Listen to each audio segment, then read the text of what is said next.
I am here at the State Emergency Operations Center. It is 4:30 p.m. as we give this update, and it is March 20th, and I'm joined by Dr. Janae Caldoun, our Chief Medical Executive, and Major Emmett McGowan and Colonel Joe Gasper here at the SEOC. I want to begin this press conference by thanking those who have stepped up to help those who have been impacted by COVID-19. Earlier today, I went to Sexton High School here in the Lansing area to help hand out food and supplies to families. The Lansing School District, like school districts across our state, has done an incredible job stepping up to meet the need, and they are handing out about 7,000 meals a day at 22 sites, more than 500 every day at Sexton alone, which is one of the many schools. It's so comforting to know that in a time of crisis, there are good people across our state who come together to help their neighbors. I didn't know it was possible for me to be more proud to be a Michigander, but it is, and I've seen some really wonderful things. This is a crisis and it's hard, but we have seen some remarkable Michiganders do some great things. This week has truly brought out the best in our state. We even got University of Michigan and Michigan State University to partner together for a video on what people can do to help stop the spread of COVID-19, and that's impressive. Since I last stood here 2 days ago, my administration has taken more actions to support our families, workers, and businesses during this time. In the past 2 days, I have executed a number of executive orders. Expanding child care to our healthcare workers, our first responders, and other essential workers to help us navigate this crisis and to keep them on the front line, knowing that their kids will be taken care of. I have issued an executive order, which is a temporary ban on evictions. We've also temporarily banned non-essential medical and dental procedures, taken action to further prevent price gouging and go after bad actors. People are trying to make money off of this crisis. And yesterday, I announced that the U.S. Small Business Administration has approved our statewide economic injury disaster loan declaration. We were the second state in the nation to have that, and this is opening the opportunity to small business in Michigan to access low interest rates from the SBA. I've also been in discussion with several business leaders across our state about their companies perhaps helping us manufacture some of the things that we are short. Things like ventilators and gowns and masks and personal protection equipment. Yesterday we did announce that Coppercraft Distillery in West Michigan is going to produce and donate 10,000 gallons of hand sanitizer to healthcare providers in the area next week. Dow is working on manufacturing solutions too. And Superior Business Solutions and Ahmed Boomrad at GDI Integrated Facility Services have stepped up to get more masks to our state. They're all contributing to help communities across the state of Michigan, and we are grateful. There is more to do, and I'm sure there will be more who participate and help out, and we welcome that. This week, I sent a letter to President Trump requesting federal funding for the full use of the Michigan National Guard. The Guard would, under my command, be used to aid in the distribution of food and supplies for families and businesses that have been impacted by the spread of COVID-19. I want to be very clear. There's been a lot of misinformation and rumors floating around. I'm asking for funding for our National Guardsmen and Guardswomen to help distribute food and supplies. Humanitarian missions. I am not calling for martial law. That is a rumor, and that is false. And it is dangerous for people to foment fear and put bad information. If people have questions about what we are doing and what my administration has done to mitigate the spread of COVID-19, please visit michigan.gov/coronavirus. We must begin to prepare for the long-term economic challenges this crisis will bring. These challenges will be immense, from unemployment to helping our businesses get back on their feet to educating our children. It's not going to be easy, and it is going to take time. But we've been through hard times before, and we've come back. This will be a challenge, but we can come back when we work together. We'll come back stronger. My team and I have been working around the clock to get this right, to protect the most people, workers, and businesses we can from the spread of COVID-19. I ask that everyone does their part. I'm going to sound like a broken record, and you're going to hear me say it over and over again. But for those of you who are starting to pay attention, are starting to see how serious this really is, there are actions that every one of us can and must take to mitigate the spread, to protect our fellow Michiganders, and to limit the impact on our economy. Wash your hands often with soap and water and take 20 seconds to scrub your hands each time. Avoid touching your face. Cover your mouth when you cough or sneeze. Stay at least 6 feet apart from others. And do not go to work if you are sick or if you live with someone who is.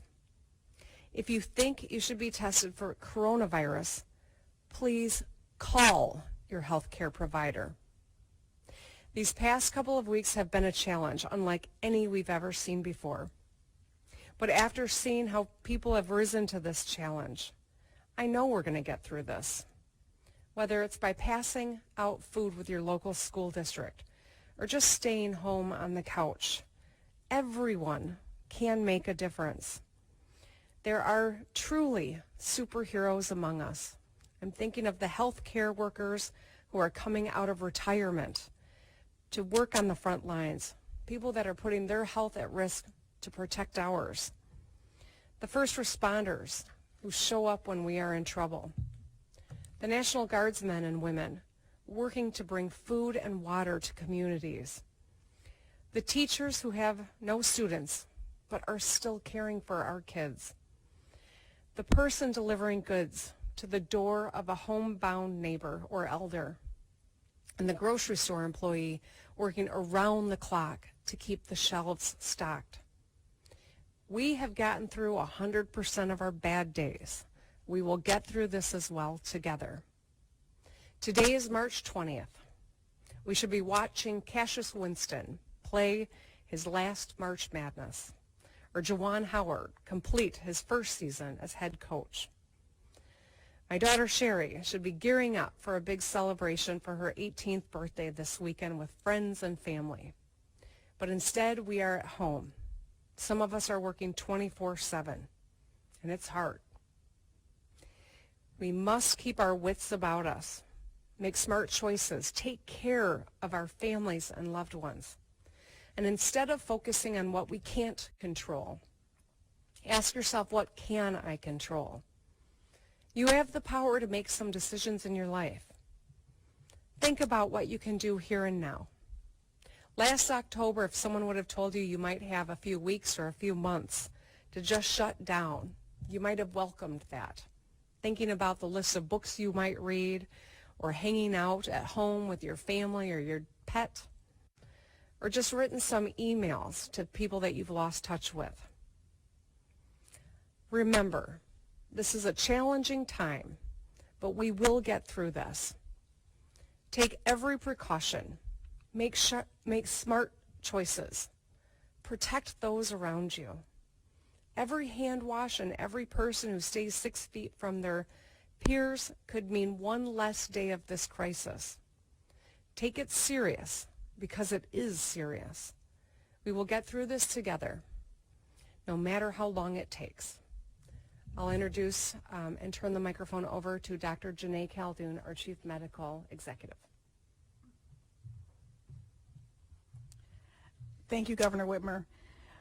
We continue to see more and more cases of COVID-19 in the state of Michigan. As of this morning, Michigan had 549 confirmed cases. We also know of 3 deaths. We continue to expand our lab testing capacity. Our state lab has tripled its ability in the past week to test, and we can now do up to 300 samples in one day. Several hospital labs are now able to test. Henry Ford, Michigan Medicine, Beaumont Health System, and Sparrow Hospital.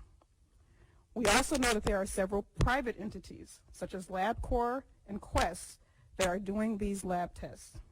And collectively, we believe that we are currently doing about 1,000 tests a day. And as of a couple of days ago, we are now able to receive the results of those outside labs into our state lab reporting system. There's no question that as a country, we started late when it comes to testing. And even though we're able to test now, there's no question that there are challenges with people being able to find a medical provider to actually perform the sample, and there's a limited number of labs who are able to run those samples. We're working very closely with partners across the state to build that capacity as quickly as possible and find a simple way for people who need testing to get that test done. Yesterday, we opened a new 24/7 hotline specifically for medical providers to be able to expedite testing for their patients. And when those positive cases are identified, we have some of the strongest and most knowledgeable local health departments in the country right here in Michigan, and they swiftly identify who could have been at risk for exposure, and they provide guidance to prevent further spread. At this point, however, our testing data will not be able to give us the full picture of the spread of COVID-19 here in Michigan. And that's why, with Governor Whitmer's leadership, we are calling on everyone in the community to take these important public health measures. Social distancing, covering coughs and sneezes appropriately, washing hands frequently with soap and water, cleaning frequently touched surfaces. Our health systems have been working diligently on implementing their emergency preparedness plans, and we have great hospital leaders all across this state. Part of that plan is limiting their elective surgical procedures, which the governor announced in her executive order today. This will keep people from unnecessarily exposing others, and importantly, it will make sure we are preserving critical medical supplies like gowns and masks as much as possible. Those who we know are most vulnerable to getting severely ill from this disease, those who are over the age of 60, those with chronic medical conditions like coronary artery disease, COPD, and diabetes, they should stay home and limit travel unless it is absolutely necessary. If we do these things now and take this seriously, we will prevent unnecessary illness, deaths, and make sure our hospitals and healthcare workforce are able to take care of people when we need them. This is difficult, but I am confident in our scientists at the Michigan Department of Health and Human Services. I am confident in our local health departments, and I'm confident that these proactive measures we are implementing now will slow the spread of this disease and save lives. And with that, I'll turn it back over to Governor Whitmer. I'd be happy to open it up for questions.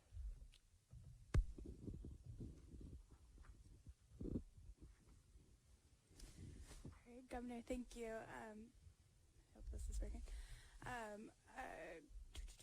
So you've been vocally hitting back against the shelter-in-place rumors that Michigan could do that at some point, but we've seen other states do it. What conditions would have to be in place for a shelter-in-place order to be issued in Michigan, and why are you not deciding to do that right now? Well, let me be very clear. There were a lot of, I think, there was a lot of talk yesterday on social media, people that were stirring things up and I think creating anxiety and fear and anger based on nothing that was actually concrete or something that's being talked about in the moment. Now, I recognize that Not having plans to do something right now doesn't mean at some point we might have to take more aggressive action. We're clearly listening and paying attention to what other states are doing. We are sharing best practices. We are sharing our best medical advice and information that we are using to make informed decisions. And we are constantly monitoring because the information is changing so rapidly. If and when we are in a position where we think that it's an important next move, I will absolutely communicate that personally to the public. We are not there. I think it's irresponsible for anyone to imply, read into, or broadcast anything other than that. Every decision we make has ramifications. They weigh heavy on me and my team. We know that when we close schools, 1.5 million kids aren't getting the education they need. We know that half of them aren't going to get the food that they get at school, and that's why this incredible work that's being done that I saw at Sexton High School today and is happening all over the state is so important. If and when we get to a point where people are not adhering to the counsel of the CDC and best practices and we need to take another step, we will consider doing that when the time is right, but we are not there. Thank you, Governor. California's governor has said recently that he expects 56% of the state to be infected within an 8-week span. I'm sure Michigan has done all sorts of modeling. Can you tell me what that has shown you and your staff about where Michigan can expect to be? I'm going to have to hand the medical questions over to the doctor, so I'll ask Dr. Khaldun to come back. Thank you. So yes, we have been in close conversations with our scientists and other scientists at the University of Michigan to look at the modeling. Right now, to be honest, Michigan has so few tests that have been done that the model is not actually going to be accurate to project out like maybe some other states are able to do. But that said, there are predictions across the nation that anywhere between 40 and 60% of the community will actually end up having this disease. But we are actively working on getting that more specific modeling data. Dr. Khaldun, this one may be for you as well. Oakland and Wayne County seem to have a high number of cases at this point. Does that reflect better testing in those communities or an actual higher prevalence of any sort? So that's a good question. We also have the highest number of people who live in that area of the state, obviously, so we would expect more cases. We're working actively to make sure everyone is testing the right individual, so people who do not have any symptoms should not get tested, and those are the conversations we've been having over the past couple of days as far as how we think about those negative tests. I cannot say that there's necessarily more concentrated disease in that area because, I'll be honest, we have not tested enough to get a good idea of what's going on across the entire state. I think this is best for the governor, but perhaps not. I know in New York, the governor there said he was talking to China to try to get some of their ventilators that maybe they don't need anymore. Everyone's talking to anyone who might have a ventilator that they can take. Are there active discussions right now, and is there any expectation that we will be receiving more ventilators, more masks in the near future?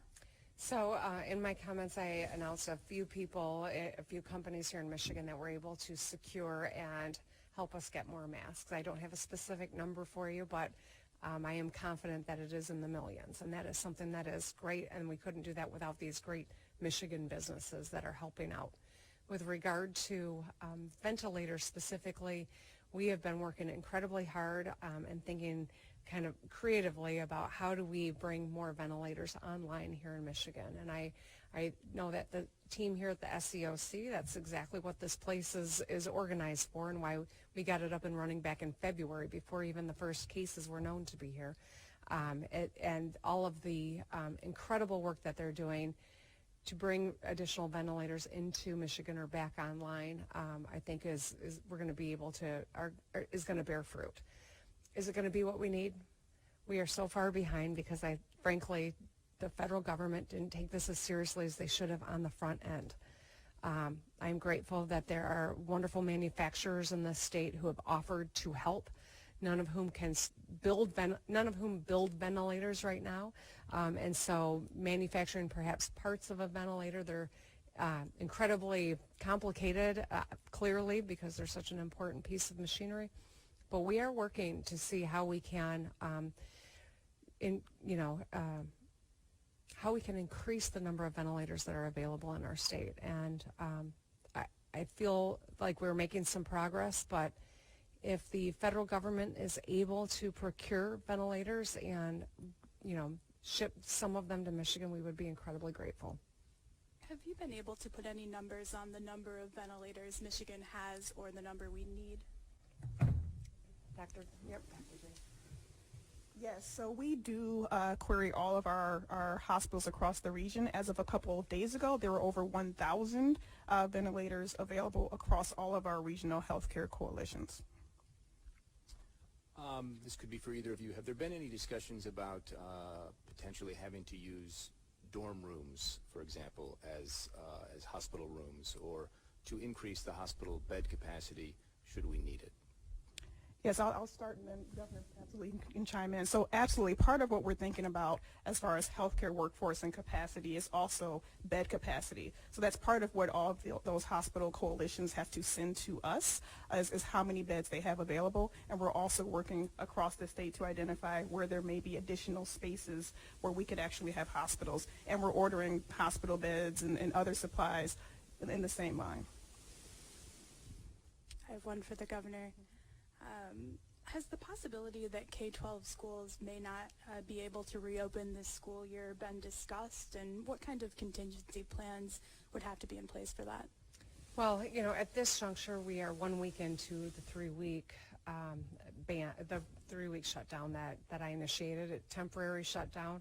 Our plan and hope is always that we'll be in a position to get back into school. But of course, we're very aware of what the science is and the experience has been elsewhere, and so we are working hard to ensure that we can give kids the education that they need while they are not actually physically in the classroom.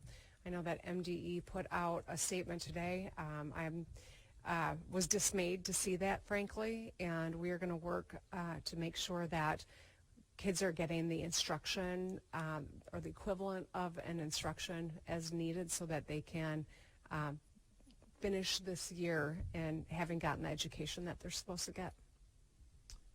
Governor, the Big Three have announced the closure or the pausing of manufacturing, but in most cases it's not been a hard and fast stop. It's been a gradual shutdown. A number of employees who have had to come to work have reached out to us very concerned that they're still in these conditions that the Big Three have decided should not be running. Should it be a hard and fast shutdown in your view? You know what, I've come to find that it's rarely wise to weigh in on the discussions between the Big Three and the UAW because they have been working together to make sure that they are keeping the members of the UAW, the hardworking men and women who are on the line, safe. And so what I would say is that it's not an easy decision to shut down, but it's also the most important thing is the health of our people, and I commend them for recognizing that and working with the UAW to ensure that there was a decision that was come to jointly. And I think, I'm hopeful that the impacts on our economy from COVID-19 are impacts that we are all aware of and that we are all determined to make sure that we keep it as short and as and we mitigate the depth of it. Governors in some states have closed daycares. Why keep them open here, and would you consider closing them at some point? I know that a lot of facilities are not still open. I had to take extraordinary measures to create some opportunities for our first responders to have places where they can have confidence their kids are safe while they're on the front line taking care of everybody. And so every decision that we made, as I've said, has weighed heavily on me, that there are ramifications from each that we have to take measures to help mitigate the harm, and so one of which was trying to ensure that our first responders and our primary care folks have got care for their children. As we think about what we all rely on every single day, especially in a health crisis, it's those people that are showing up every day and putting in incredible hours and doing tough work. So we want to help them. I understand this is the last question. It will sound similar to the first question, but I'm going to try to make it a little different. California, Illinois, New York have all instituted some sort of a shutdown. I imagine that the governors in those states wish they had done it sooner. A week from now, how concerned are you that perhaps you might be looking back thinking, I should have done it on this day? As I said before, we governors are all talking to one another regularly and sharing information, and I think it's important that we understand the thought process and in Illinois, most, I think, pertinently to our situation. I want to make sure that Governor Pritzker and I have an opportunity to talk about it. I don't know that a week from now, a day from now, things are changing so rapidly. We are continually reassessing and analyzing the data and the outcomes and the impact. And I think as all we've seen over the course of the last 10 days is that things are changing rapidly, and I know that remains true. All right, well, thank you, everybody. Thank you, everyone who has tuned in. I hope that you do your part. I ask that you do your part. This is a serious time, and it's a tough time. But the tough times don't last. Tough people do, though. Thank you, and please do your part.